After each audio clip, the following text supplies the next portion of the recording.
By now, most of us have seen the sordid and extravagant rise and fall of IceVan.com.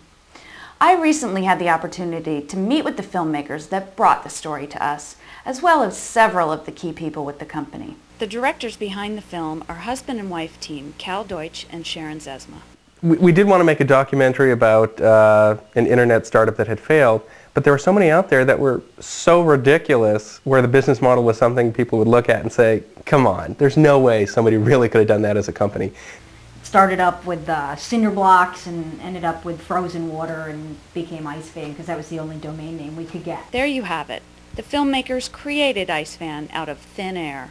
Did you ever see any delivery vans or refrigeration facilities? No, none of that stuff existed. They focused on building a website, and that was about it. And not a very good website at that. Nothing in the film was true, as a matter of fact, except that bong hits are better with ice. Much better. IceVan claimed to have employed an ice meister, a supposed authority on ice. I have here 2 ice cubes. One of them store-bought, one of them homemade. Can you tell the difference?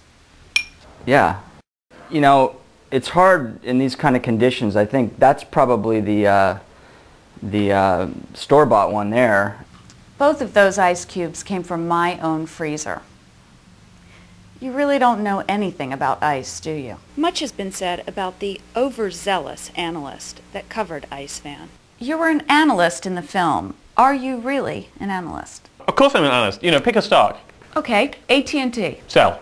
See? I'm an analyst. Even though there was nothing there, the co-founders continue to exploit IceVan for their personal gain. You've been trying to sell IceVan to some of the top business leaders in Silicon Valley. I mean, that's the way things are done now.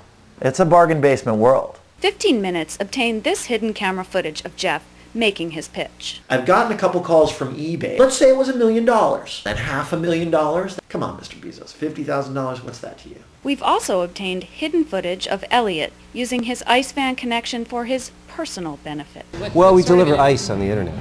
Ice on the internet? You deliver ice. What are you doing later? Do you want to come back?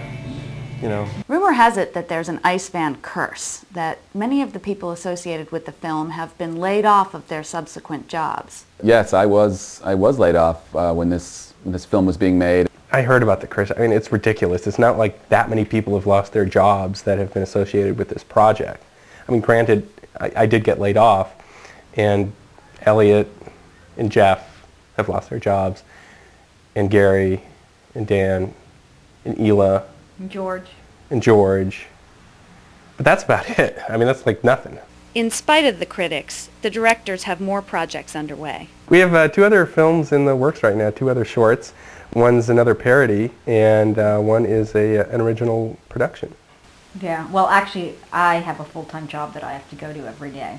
It's a lot easier if you're home and have all day to play with the camera. In spite of the uncertainty swirling in the dot-com world, Jeff's outlook remains amazingly upbeat. So many things are going by the wayside, some great ideas. I'll tell you what it's like. It's like these 2 venture capitalists are walking down the street and they see a $20 bill on the road. One of them says, hey, isn't that a $20 bill? And the other one says, no, because somebody would have picked it up by now.